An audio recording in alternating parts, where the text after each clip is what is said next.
Well, it's the beginning of day 11 out here on our trip from the Galapagos to the Marquesas. And we did 160 miles yesterday, which is really good considering the current's dying out on us. And we've got reports that up ahead it even reverses direction, which isn't really helpful. Last night we saw a fishing trawler. We think it might have been a Chinese spy vessel because they wouldn't show up on radar despite being a pretty big trawler only about 2 miles away. Every time we get close enough to actually get a good look at them, they take off and then they park again, and then we get up close and they take off again. Halyard's still stuck at the top of the mast despite our best efforts. And there's something that's been bothering me, Nate, and it's really making me uncomfortable. In fact, I've tried to medicate with Gold Bond and it's just not working. I did make a video about it though, so we'll roll that here. I have chafing issues.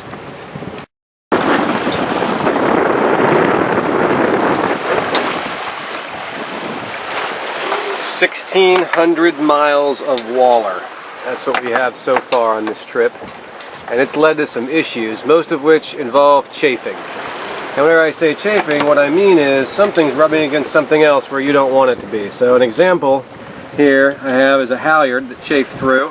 Now we've already talked a little bit about this. And whenever this thing chafed through, we had to secure spinnaker ops on the side that we need to be able to be flying the spinnaker on to make it there. I've since repaired this with this strap that then ties into the halyard where the chafing was occurring, and I lopped it off. Unfortunately, during recovering operations of the halyard, I skipped off a sheave, and well, let's just say we haven't got it up there. Another example of chafing that's been going on is here's a preventer, and we've tied a knot in there because it broke at about 3 in the morning, of course, and this was just rubbing against a piece of the boat that we didn't notice and snapped right through. So we've changed the way that we run the preventer, and that's not as bad anymore either. There's a couple other pieces of chafing that I want to show you, all of which are pretty much on the mainsail. So let's go ahead and take a walk. The first one that we come to is here on the outhaul, and if you look, you can see right here on this outhaul, I have a strop that holds the mainsail to the outhaul car, and you can see that's chafing as it rubs on that corner. That corner is not even that sharp. It's kind of interesting that this is doing this. I just saw on West Marine's rigging website, which is really good if you don't know about it. They've started making cars like this, and I just don't have the heart to tell them that their great idea is going to result in that after some time. That one actually started before the trip. It got really bad here, and I put this in for whenever it breaks because there's no way I'm taking that off of there while we're underway.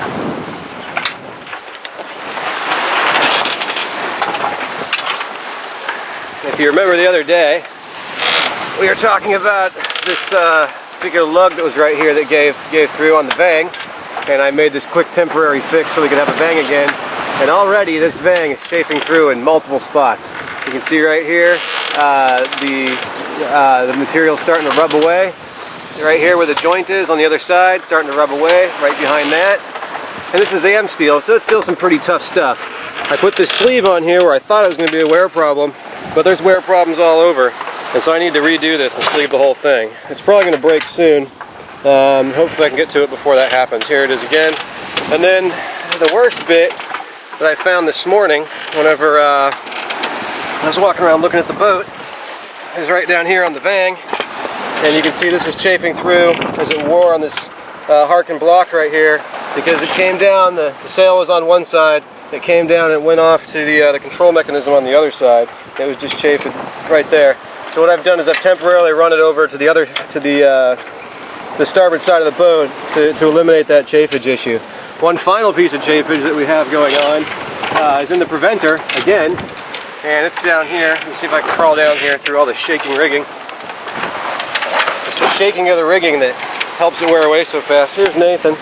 He's working on one final method to try to see if we can free up the stuck halyard messenger from the spinnaker halyard.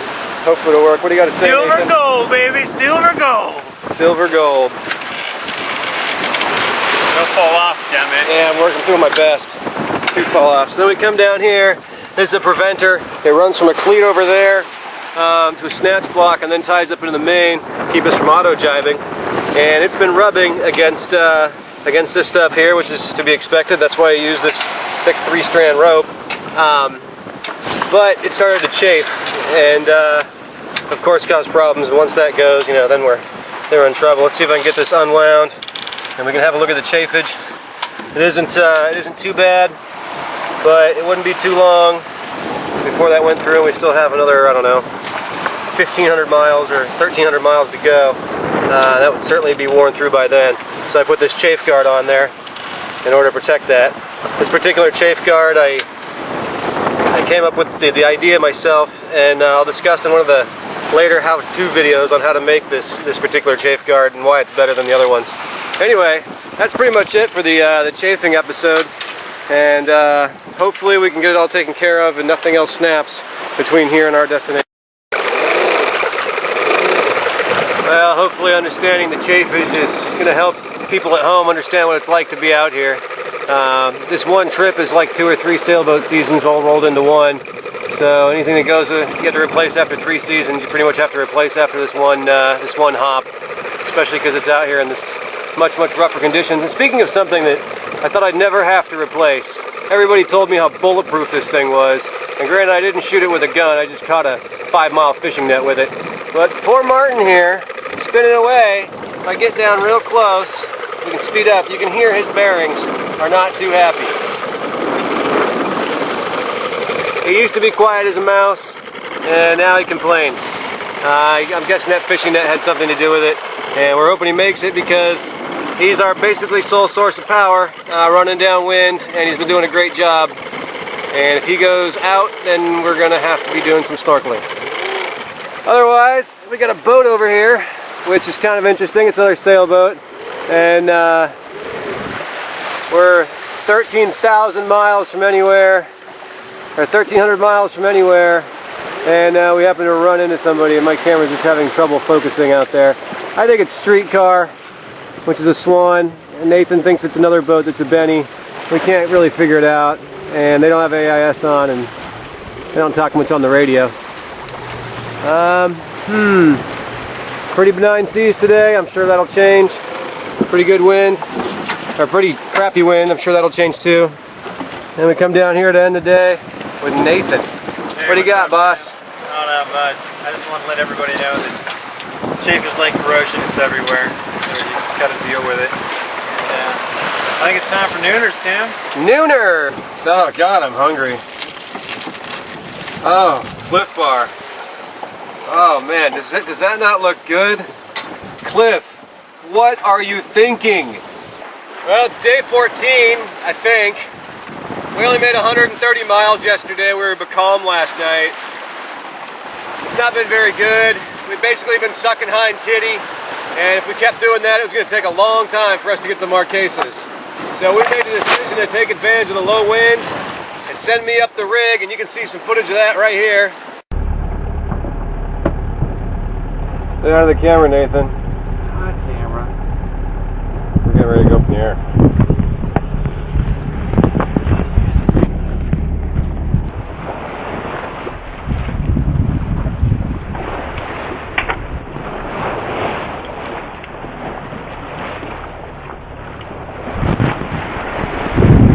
Alright, whenever you're ready.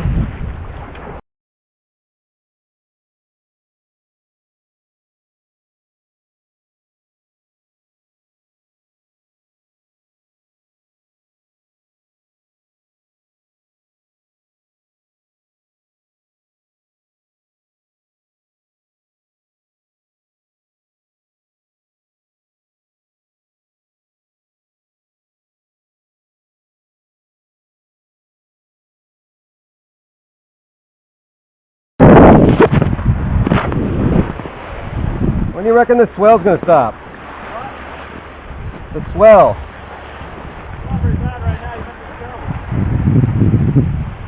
go. Alright, hang on just a minute. Let's put this thing in my pocket. It's not bad, huh?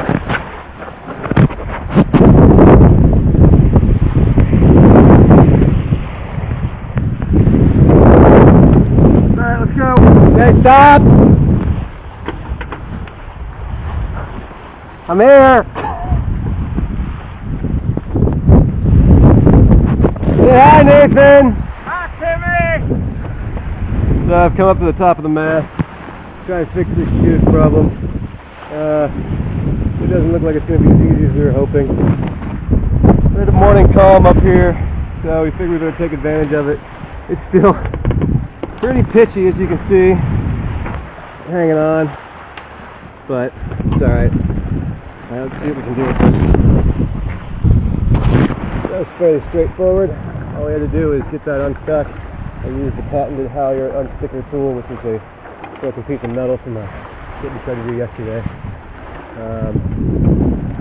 Yeah, I have no hope of finding what the chafe is occurring, but I'm guessing it's this guy right here for now. What I think it could be. Anyway, thanks that Halyard's going in there. Let me in my sail. Sail's up. Anyway, I'm going to put this camera away, I think. Just about got this down there. See, he's down there working on it. Try not to fall or drop anything on him. It wasn't so pitchy up here. It's actually quite nice. Best view I've had in weeks. Alright, camera. Back in the pocket. You got time? I reckon this will get anyway. Huh? This thing's alright. I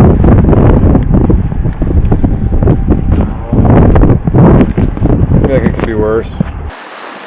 And we went ahead and fixed the halyard to the spinnaker, and now we got Heidi up in the air.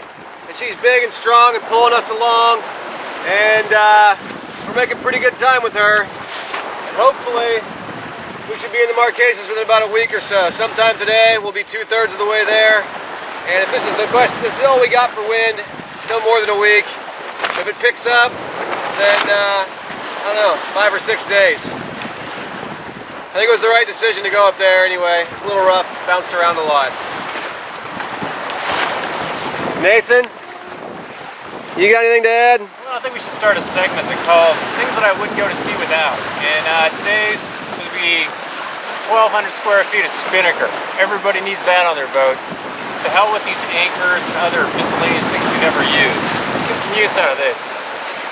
I agree. And let me tell you something that I went to sea without and wish I hadn't. That would have been an athletic protector, because going up that mast, I busted my balls more times than I have on this entire trip. What day is it? Doesn't matter. I don't know, yeah. I think it's day 14. That's 2 weeks. Pretty sure that's right.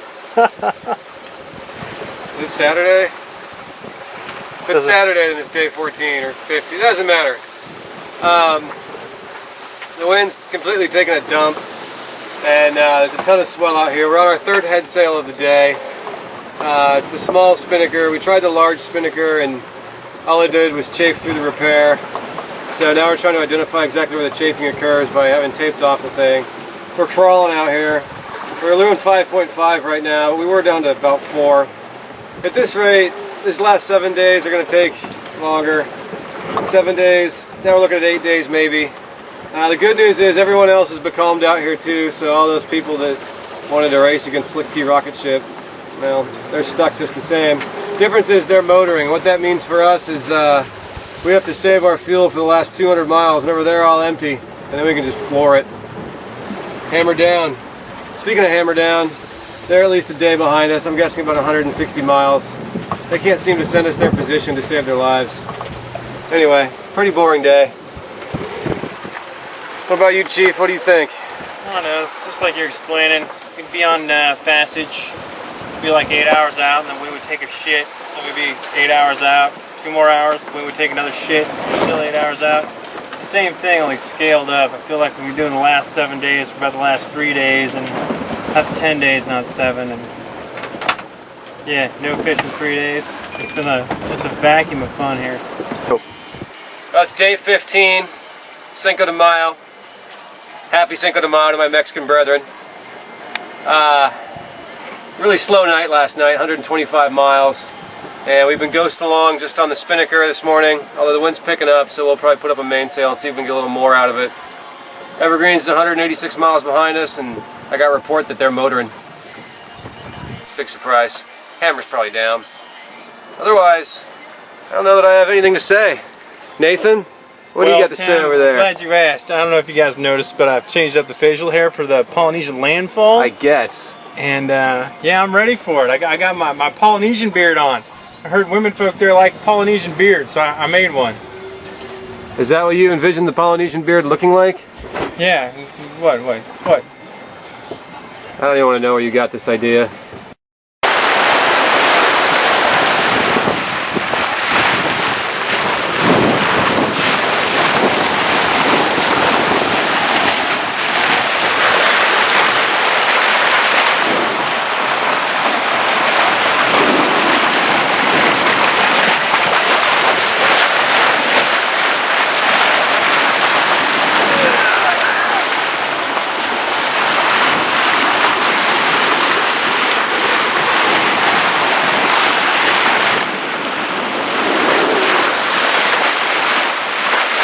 Go, baby, go! Why are you slowing down?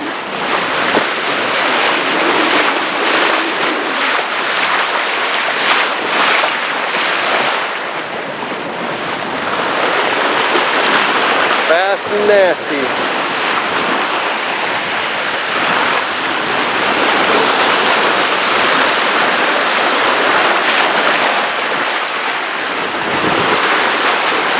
Say hi, Nathan.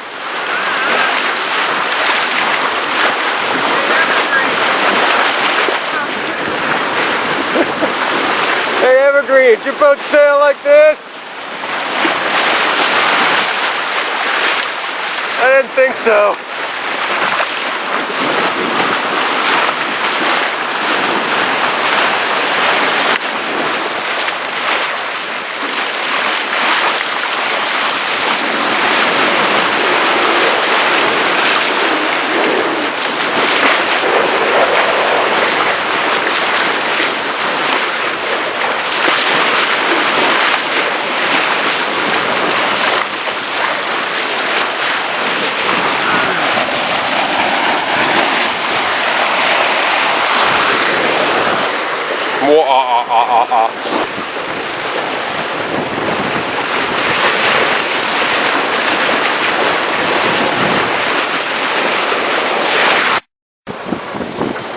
Hey, Evergreens. Can the Evergreens do this? Yeah, that's right. Look at that. That's 14 knots of true breeze. Good luck, Evergreens.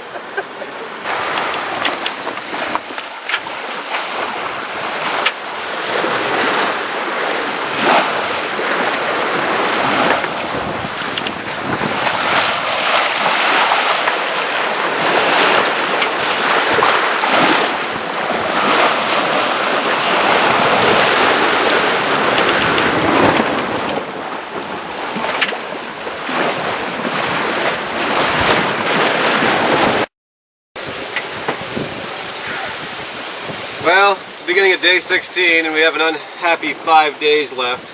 I wish it was a little less, but we have about 600, 650 miles to go. Evergreens is still about 170 miles behind us. Still no fish. There's really nothing interesting going on. So I figured we'd focus on a couple of domestic issues today and show you how we take care of chores around Slick. So here's a little video that we recorded earlier. Me?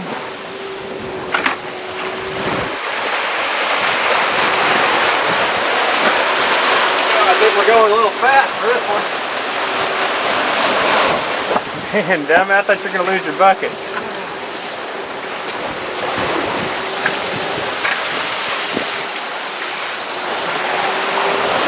We're going to do combined laundry and hair washing. Now I'm going to use the anti-baby technique.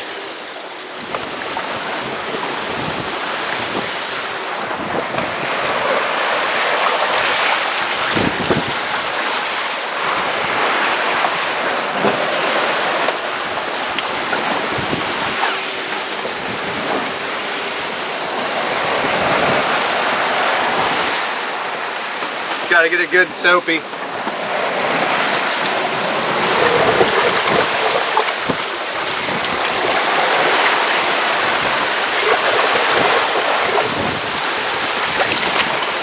Look at that filth. Filth. Filth. My ears are full of water. Oh, that's nasty. Filth. Filth. And then we're gonna put the shorts on rinse.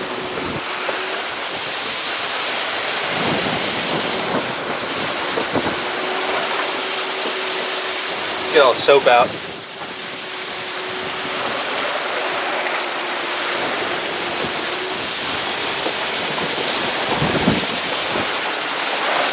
Rinse.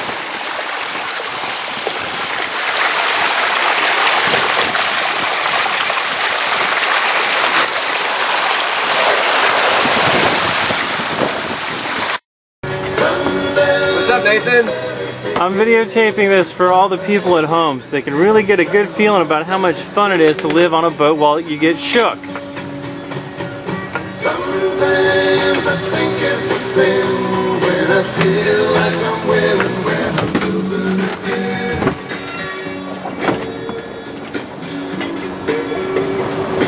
I have to hold the pot, otherwise it'll end up over there.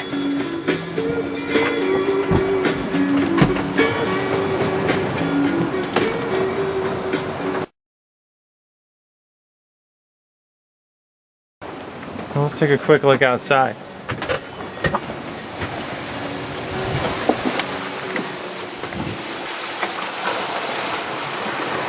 Another charming day on the Pacific Ocean. Look at that.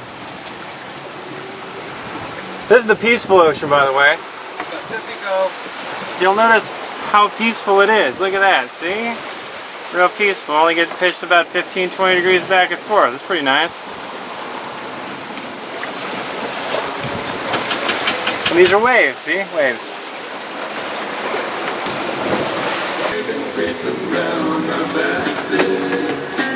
It's gonna be good when it's finally warm.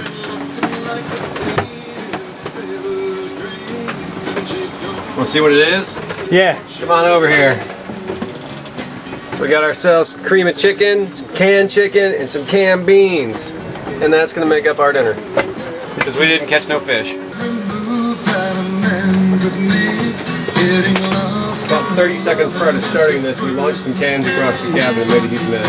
Sundown, you better take care if I find you've been creeping around.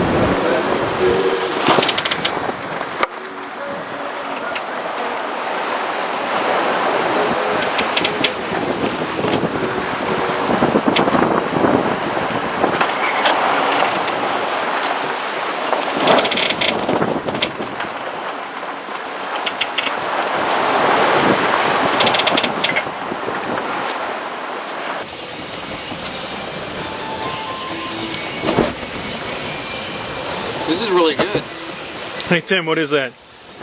It would be cream of mushroom soup without enough water, green beans from a can, and crushed ramen noodles without any flavoring. It's a little salty, but this is underway food, and it is motherfucking delicious. And Would you like to try some?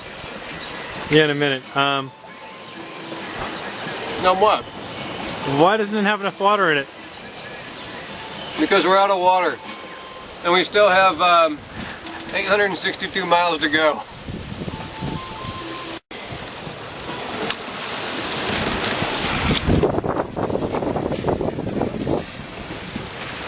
Oh, perfect. It's upside down.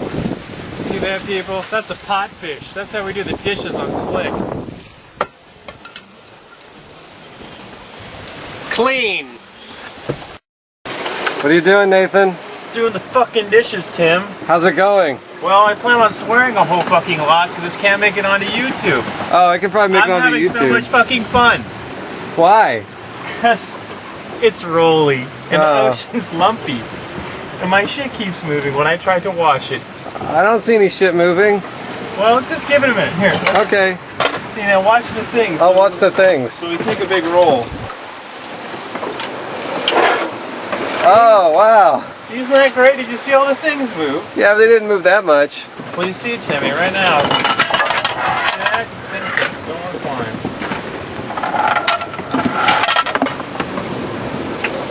fine. Is it always like this? Always. Then why would anybody want to do this? Well, Timmy, Word on the street is actually usually this crossing is what they call the coconut milk run. But since this year's a La Nina year, yeah, it's extra lumpy. How's that the word on the street? That's the word on the street. That's what I heard. I didn't hear that till I got out here, but I was like, oh, it all makes sense now. This is supposed to be the Pacific, the calm ocean. And ordinarily it would be, but since it's a La Nina year, the fishing's really shitty and the ocean's really lumpy. Now, I can't help but notice you sure do seem to smile a lot. Would you say that you're you know, living the dream? I would say I'm living the dream, Timmy. It don't get any better than this. Whose dream is it exactly? I don't fucking know, but all these people said it was such a wonderful idea and they wish they could do it. Fucking cards. Well, you can see how difficult it is doing just everyday normal things underway. I mean, we have to wash ourselves in the same bucket that we do our laundry in, and instead of just having a nice shower. You get used to it. It's not like we have anybody to impress out here anyway. And speaking of not being able to impress anyone, Nathan, you got anything to say? No, nothing. You sure? Yep. Alright. Alright, Tim wanted me to provide a quote of the day. So we were just sitting here talking and we decided that, well, Timmy's got these papers to write in context, so we asked ourselves, when was the last time we saw, like, someplace rather academic like a coffee shop that wasn't full of stupid-ass locals where you could get some work done? Instead, all we got is, like, these bars full of dummies and a boat with perpetual booze where you can wash your daily ambitions away. So that's the quote of the day.